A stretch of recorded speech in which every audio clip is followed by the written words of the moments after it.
로마서 6장 6절로 14절까지의 말씀, 우리 다 같이 한 목소리로 합독하겠습니다. 우리가 알거니와 우리의 옛사람이 예수와 함께 십자가에 못 박힌 것은 죄의 몸이 죽어 다시는 우리가 죄에게 종노릇하지 아니하려 함이니, 이는 죽은 자가 죄에서 벗어나 의롭다 하심을 얻었음이라. 만일 우리가 그리스도와 함께 죽었으면 또한 그와 함께 살 줄을 믿노니, 이는 그리스도께서 죽은 자 가운데서 살아나셨음에 다시 죽지 아니하시고 사망이 다시 그를 주장하지 못할 줄을 알미로다. 그가 죽으심은 죄에 대하여 단번에 죽으심이요 그가 살아나심은 하나님께 대하여 살아나심이니, 이와 같이 너희도 너희 자신을 죄에 대하여는 죽은 자요 그리스도 예수 안에서 하나님께 대하여는 살아있는 자로 여길지어다. 그러므로 너희는 죄가 너희 죽을 몸을 지배하지 못하게 하여 몸의 사욕에 순종하지 말고, 또한 너희 지체를 불의의 무기로 죄에게 내주지 말고, 오직 너희 자신을 죽은 자 가운데서 다시 살아난 자 같이 하나님께 드리며 너희 지체를 의의 무기로 하나님께 드리라. 죄가 너희를 주장하지 못하리니, 이는 너희가 법 아래 있지 아니하고 은혜 아래 있음이라. 아멘. 이스라엘 백성들이 출애굽해서 광야 생활을 할 때에 큰 은혜를 입었음에도 불구하고 자기가 받은 바 은혜를 알지 못하여서 사소하게 작은 일들로 원망했던 일들을 우리는 잘 알고 있습니다. 그들은 이렇게 말을 했습니다. 차라리 애굽 땅에서 죽었으면 좋았을 뻔하였다. 우리를 이곳에 죽게 하려고 우리를 이곳으로 끌어내었느냐. 애굽 땅에는 고기도 있고 먹을 것도 많고 한데 우리는 마실 물도 없는 이곳에서 주려 죽는다라고 하면서 오히려 노예 상태에서 아무런 희망도 없이 살아갔어야 했을 애굽에서의 삶을 그리워하고 돌아가고 싶어 했습니다. 출애굽한 뒤에 말이죠. 지금 자기들이 걷고 있는 이 걸음을 다 걸어내었을 때에 어떤 일들이, 얼마나 좋은 일들이 자기에게 있을지 그들은 헤아리지 못하고 아무런 희망도 없고 바로의 노예가 되어서, 노예도 여러분 보통 노예입니까? 남자애가 태어나면 죽여야 되는 그 상태, 자기 자식의 이야기가 될 수 있음에도 불구하고 그런 부분들에 대해서는 아무런 생각이 없고, 지금 당장에 내 눈앞에 보이는 것들 때문에 자기가 어디에 서 있는지를 알지 못하고 과거에 그 바로의 지배에 살던 그때를 그리워하며 살아가는 그 내용들을 우리는 출애굽기에서 또 민수기, 신명기에서도 읽을 수가 있습니다. 자기들이 이제 하나님의 백성이 되어서 하나님의 지배를 받으며 살아야 되는데, 여전히 자기의 몸과 자기의 생각과 그 습성은 하나님의 지배가 아니라 바로의 지배를 받던 때를 기억하며 그때를 맞추어 여전히 살고 있는 이것은, 여러분 오늘 우리에게도 시사하는 바가 매우 큽니다. 예수 그리스도를 믿음으로 여러분 우리의 주님이 바뀐 것입니다. 예수 그리스도로 인해서 나의 왕이 바뀌었어요. 나를 지배하는 지배자가 바뀌었습니다. 신분이 그렇게 바뀌었는데 여전히 말이죠, 옛 주인의 지배 아래 살고 있다면 그것은 여러분 매우 어리석은 짓입니다. 탈북자를 만나 가끔 이야기할 때가 있습니다. 탈북자가 우리나라에 딱 들어오면 자기가 대한민국 국민이 되었다는 것이 그렇게 자랑스러우고 기분이 좋대요.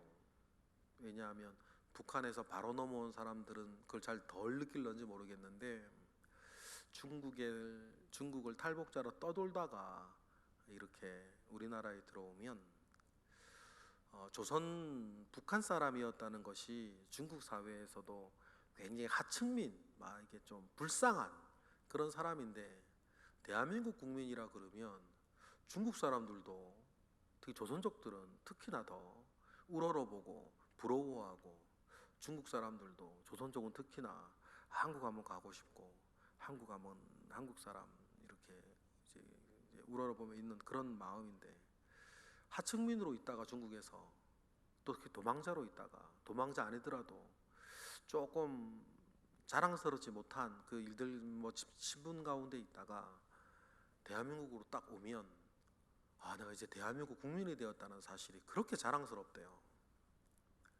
그리고 두 번째로 그분들이 참 신기하고 참 좋아하고 편리하게 생각하는 게, 마음 먹으면 아무데나 갈 수 있다는 거예요. 우리에게는 그것이 아무것도 아닌데, 주민센터 가가지고 신고 안 하고 허가증 안 받고 통행증 안 받아도 그냥 마음 먹으면 부산도 가고 울산도 가고 뭐 광주도 가고 속초도 가고 뭐 구파발도 가고 뭐 일산도 가고, 이런 게 참 편하다는 거예요. 그런데 여전히 이제 눈치를 보는 사람들도 있어요. 혹시 누가 나 어디로 가는지 감시하는지 뭐 안 하는지 불안해하고, 심지어는 뭐 대한민국 사회에서 요구하는 법령들이나 여러 가지 규제들을 나중에는 이제 그걸 답답해하기 시작하는 거예요. 아무래도 북한은 법령이 허술하겠죠. 우리나라는 뭐 예를 들어서 차를 타고 가도 여기는 30으로 가야 되고 여기는 50으로 가야 되고, 갈 때는 뭐 오른쪽 통행이고 뭐 이런 뭐 그런 사소한 여러 가지 법령들이 너무 많다는 거예요. 우리나라에는 아무래도 고도로 발달된 사회니까. 나중에 살다 보면 그분들이 다 너무 답답해하는 게 뭐냐면, 법이 너무 많다. 법이 왜 이렇게 많은지. 그래서 여러분, 중요한 기로가 거기 있습니다. 그러한 법들에 내가 순종하며 살기 시작하면 점점 뭐가 돼요? 대한민국 국민이 되는 거예요. 그런데 법령이 허술해서 이렇게 법 자체가 많지 않은 북한 사회의 습성에서 벗어나지 못하고 계속 북한에서처럼 어떤 면에서는 그 허술한 법령 안에 자기가 마음대로 살려고 한다면 그 사람은 어떻게 되겠습니까? 대한민국의 나라의 부적격자가 되겠죠. 적응하지 못하는 자가 될 거예요. 여러분, 복음 안에서 우리가 그렇습니다.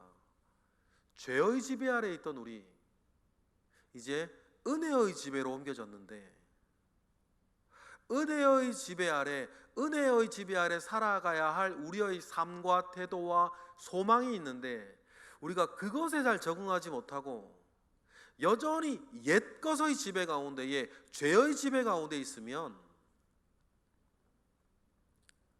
우리는 복음을 욕되게 하고 은혜를 욕되게 하고 우리 스스로도 지키지 못하는 자가 되어 살아갈 수 있다. 그래서 오늘 우리가 읽은 본문은 우리가 어떤 사람이냐, 어떻게 되었는지, 어떻게 된 사람인지에 대한 복음의 핵심 내용을 다시 한번 설명을 하고, 이제 복음으로 말미암아 우리가 죄의 지배, 법의 지배에 있는 사람이 아니라 은혜의 지배, 사랑의 지배 가운데 있는 사람이 되었다는 사실을 명심하여서 적응해 갈 것에 대한 요구를 주문을 하는 그 내용이겠습니다. 여러분, 우리는 분명히 그래서 옛사람이 있고 우리의 옛사람이 있고, 구원받기 전에 복음 뒤에 우리의 새 사람이 있다는 사실들을 대하여서 우리는 기억할 거예요. 먼저 그래서 6절처럼 얘기하는 거죠. 6절처럼 주문합니다. 가르치 권면하죠. 6절 읽어보겠습니다. 우리가 알거니와 우리의 옛사람이 예수와 함께 십자가에 못 박힌 것은 죄의 몸이 죽어 다시는 우리가 죄에게 종노릇하지 아니하려 함이니라. 우리가 이제 죄에 대하여 죽은 자가 되었다라고 어제 본문에서 말한 것처럼, 그렇다면 우리는 죄에 대해 죽었으니 그 죄에 대해서 무슨 노릇하지 말아라? 종노릇하지 말아라. 대한민국에 왔는데도 불구하고 여전히 다른 지역으로 내가 이동하는 것에 대해서 눈치를 보고 살면 안 되는 거 아니겠습니까? 그리고 학교 앞에서는 30km로 다 가야죠. 그것이 우리나라의 법령의 가운데 있다면 그것을 순종하며 살아가는 것인데, 죄에 대하여서 예수 그리스도를 믿고 우리가 새 사람이 되었음에도 불구하고 옛사람처럼 죄와 사망의 권세 아래에서 그 죄에게 뭐 노릇하면 되겠습니까? 종노릇하면 되겠습니까? 안 된다는 얘기를 하는 거예요. 왜냐? 우리는 7절처럼 된 사람이니까. 7절 읽어보겠습니다. 시작. 이는 죽은 자가 죄에서 벗어나 의롭다 하심을 얻었는데, 내가 의롭다 하심을 얻어 의인이 예수 그리스도로 말미암아 되었는데 여전히 죄의 종노릇하면, 여러분, 그래서 이것도 뭐 인간적으로 이해는 되는데, 내가 예수 그리스도의 보혈로 말미암아 내가 의인이 되었다라고 하는 것을 부끄러워하는 마음 말이에요. 인간적으로 이해는 되죠. 내가 의인이라고 말하기에는 뭔가 이상한, 내가 나를 보건대 또 내가 내 입으로 내가 잘났다라고 말하는 것 같고, 또 내가 나의 어떤 허물과 죄를 아는데, 여러분, 내가 의인이라고 말하는 것을 약간 멋쩍어하거나 부끄러워하는 사람들 있죠. 이해해요. 인간적으로는 이해하는데요, 그러실 필요 전혀 없어요. 내 의의는 내 것이 아니라 누구 것이니까? 주님의 것이니까. 그 의를 내 것이라고 착각하니, 그 의를 내 것이라고 착각하니 말하기 부끄러운 건 아니겠어요. 그러나 내 의는 내 것이 아니라 주님의 것입니다. 주님의 것에 덧입혀져서 내가 의인이라고 말을 하는데, 여러분, 내가 의인이 되었다라고 하는 사실들을 말하는 것을 부끄러워하실 필요는 전혀 없어요. 그런 마음 가운데 또한 우리가 가져야 될 것은 뭡니까? 우리는 이제 죄에게 뭐 노릇하지 않는다. 죄에서 벗어나 종노릇하지 않는다. 왜냐하면 죄에서 벗어나 의롭다 하심을 얻었으니까. 그것이 뭡니까? 그것이 복음이에요. 그것이 복음인데 우리가 복음을 말하는 것을 부끄러워하면 되겠습니까? 바울이 늘 습관적으로 말하는 것이 뭐예요? 내가 복음을 부끄러워하지 아니하노니. 내가 복음을 부끄러워하지 아니한다. 오히려 내가 복음을 자랑하지 않습니까? 그래서 8절 9절에 다시 한번 복음의 핵심 내용을 우리에게 일러줘요. 8절 9절 읽어보겠습니다. 시작. 만일 우리가 그리스도와 함께 죽었으면 또한 그와 함께 살 줄을 믿노니, 이는 그리스도께서 죽은 자 가운데서 살아나셨음에 다시 죽지 아니하시고 사망이 다시 그를 주장하지 못할 줄을 알미로다. 여러분, 이것이 복음의 핵심 내용 아니겠습니까? 죄의 결과인 사망과 또 주님이 부활하신 것은 그 죄로부터, 죄의 권세 아래 벗어난 것을 우리에게 알려주신 것이고, 이제 나를 믿는 자는 나와 함께 죽은 자요 나와 함께 살 자라고 하는 것을, 이제는 죄와 사망의 법 아래 상관없는 자가 되었다는 것을 주님은 우리에게 부활로 증명해 주셨고, 이제는 예수 안에서 우리도 그와 같은 자, 부활할 자, 더 이상 죄의 권세 아래, 죄의 지배 아래 있지 않는 자로 살 것에 대해서 주님이 증명해 주셨습니다. 그래서 우리는 뭐예요? 예수님처럼 10절 읽어보겠습니다. 시작. 그가 죽으심은 죄에 대하여 단번에 죽으심이요 그가 살아계심은 하나님에 대하여 살아계신 자인데, 이것이 말입니다. 우리도 이와 같다. 11절 시작. 이와 같이 너희도 너희 자신을 죄에 대하여는 죽은 자요 그리스도 예수 안에서 하나님에 대하여서는 살아있는 자로 여길지어다. 할렐루야. 여러분, 이게 뭡니까? 이게 복음이고 복음 가진 사람의 삶 아니에요. 여전히 우리의 실존을 보면, 그래서 칭의라 그랬으니까, 의인이라 의인이 아니고 죄인인데 의인이라 불러주은 간격이 우리에게 있어요. 그러나 여러분, 우리가 주님 복음이 우리에게 제시하는 것, 이와 같이 너희도 뭐에 대한 죽은 자, 죄에 대한 죽은 자, 누구에 대한 살아있는 자, 하나님에 대한 살아있는 자. 제가 어제 시체에 대해서 잠깐만 어제 저녁에는 말씀드리는 것 같은데요, 여러분, 시신, 죄에 대하여 죽은 자, 아무런 반응도 하지 아니하는, 관심도 없는, 가질 수도 없고 반응할 수도 없고 살지도 못하는, 여러분, 시체 말이에요. 그런데 복음은 우리에게 말을 해요. 우리가 죄에 대하여는 그렇게 죽은 자다. 여러분, 실제로 우리가 그렇게 되어져야 할 줄로 믿습니다. 그리고 중요한 게 뭡니까? 그렇게 된 자로 알고 살아가는 것이다. 대신에 여러분, 하나님에 대한 반짝반짝 살아있는 자, 부르심을 응답하고 그 일에 동참하고 그의 관심, 그 하나님의 관심 가운데 우리가 나아가고, 하나님이 무엇을 좋아하실지, 하나님 무엇을 싫어하시는지, 하나님 무엇을 원하시는지, 내가 어떻게 살지를 원하는지 늘 그를 생각하고, 여러분, 그의 은혜 가운데에 그를 염두에 두고 살아가는 것, 그것이 뭡니까? 우리가 하나님의 지배 아래 살아가는 거예요. 죄에 대해 죽었다는 것이 이제는 더 이상 죄의 지배에 있지 아니하고 하나님의 지배 가운데에. 여전히 우리에게 늘 갈림길이 있어요. 내가 죄의 지배 아래 있을 것이냐, 아니 은혜의 지배 아래 있을 것이냐. 그래서 권면하는 건 아닙니까? 나를 지배하는 자가 바뀌었다. 나를 지배하는 지배력이 바뀌었다는 사실들을 여러분 우리가 늘 기억을 하고, 여러분 죄의 지배가 아니라 은혜의 지배 아래, 죄와 사망의 지배가 아니라 생명과 성령의 지배 아래, 마귀의 지배가 아니라 이제 하나님의 지배 안에 우리가 살아가야 할 지배자가 바뀌었다, 지배력이 바뀌었다라고 하는 사실들을 우리가 늘 명심하고 나를 거기에 맞추어 살아가며 맞추어 살아갈 은혜를 구하며 사는 것, 여러분 이것이 우리에게 너무나 중요해요. 그래서 사도 바울이 11절처럼 12절처럼 얘기하지 않겠습니까? 12절 읽어보겠습니다.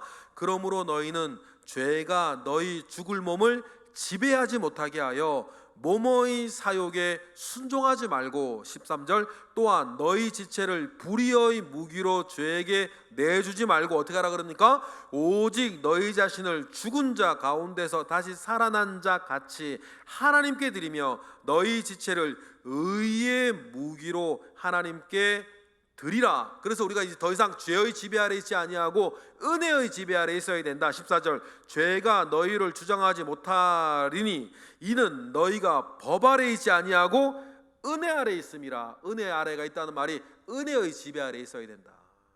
늘 여러분 우리가 은혜의 지배 아래 있는 자 되도록, 내 생각이 은혜의 지배 아래 있고 내 마음이 은혜의 지배 아래 있고 내 결정과 선택과 삶이 은혜의 지배 아래 있도록 여러분 우리가 살아가야 될 자라는 사실들을 여러분 기억하시기를 원해요. 그러기 위해서는 우리가 의인이라 의인된 게 아니라 죄인인데 의인이라 칭해 주셨으니 이제는 우리가 의인으로서 내 삶을 의인처럼 만들어가는 일들이 필요하겠죠. 그래서 내 생각도 내 마음도 이제 그 간격을 메워가는 것, 새 사람이 되었는데 새 생활이 따라오지 못하는 간격 때문에 많은 트러블들이 우리 가운데 있단 말이에요. 내 속에 트러블이 있고 그 간격 때문에 내 주변의 사람들이 실망하고 상처받는 일도 있고, 그런 사람들이 모여 있으니 때때로는 교회의 사람들이 교회 때문에 실망하기도 하고, 그렇다고 해서 우리의 본질이 흔들리는 건 아니에요. 그렇죠? 그렇다고 우리의 본질이 흔들리는 아니죠. 그것 때문에 본질이 흔들린다고 생각하는 사람들, 상처받고 실망하는 사람들은 여전히 뭘 모르는 거예요? 아직 복음을 모르는 거예요. 내가 의인이라 의인됐나? 주님 때문에 의인된 건데. 그러니 우리의 다음 사명이 뭐예요? 이제 의인으로 나를 만들어가는 것, 새 사람 되었으니 아직 못 돌아오는 새 생활들의 간격들을 메워나가는 일들은 우리의 사명인 거고, 그렇다고 해도 우리가 기억할 것은 뭡니까? 내가 나 때문에 의인된 게 아니라 주님 때문에 의인이 되었으니, 나도 그렇고 주변 사람들도 그렇고. 그러니 여러분 교회 다니는 사람들이 이런다고 저런다고 실망하고 시험 드는 사람 자체가 아직 뭘 모르는 사람이에요. 복음을 모르는 사람이에요. 복음을 모르는 사람이죠. 그러면 자기는 마찬가지거든 사실은. 그러면서 우리는 생각하는 거예요. 이제 내가 죄의 지배 아래 있어야 되는 사람이 아니라 은혜의 지배 아래 있어야 되겠구나. 은혜의 지배 아래 있는 사람이로구나.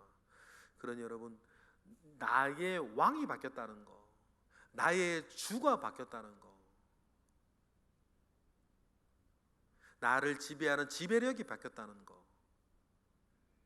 나의 통치자가 바뀌었다는 거, 내가 신분이 바뀌었으니까 탈북해서 우리나라에 왔으면 더 이상 김일성, 김정일, 김정은의 지배를 받는 사람이 아니라 대한민국 헌법의 지배를 받는 사람 아닙니까? 내가 그렇게 변화되었다는 걸 알아야지. 우리도 마찬가지 아닙니까? 죄와 사망의 권세 아래 있지 아니하고 생명의 성령의 은혜 가운데에, 지배 가운데에 우리 이겨야 되는 사람이라는 것을 기억을 하고, 내가 누구인지 잘 알고 그 지배 아래 온전히 살아가시고 승리하시는 저와 여러분 되시기를 주님의 이름으로 축복합니다. 기도하겠습니다. 할렐루야. 하나님, 감사와 영광 올려드립니다. 내가 누구인지, 무엇으로 사는지, 무엇을 바라보며 사는지, 나를 살게 하는 힘은 무엇인지 다시 한번 확인시켜 주시님에 감사드립니다. 이러한 복음의 내용 가운데 굳건히 서서 온전하게 주님의 사람으로 사는데 부족함이 없도록 우리를 붙잡아 주시고, 더 이상 죄가, 세상이, 몸의 욕심이 우리를 지배하지 못하고 오직 은혜와 생명과 성령이 우리를 지배해 나아가도록 우리를 내어드릴 수 있도록 우리 가운데 또한 은혜를 주시고 인도하여 주옵소서. 이 시간 드려지는 1,000번째 예물 가운데에 주님 함께 하시고 함께 하실 줄을 믿고, 우리가 이 시간 드리는 기도 가운데에 주님 함께 하옵소서. 예수 그리스도 이름으로 기도드렸나이다. 아멘.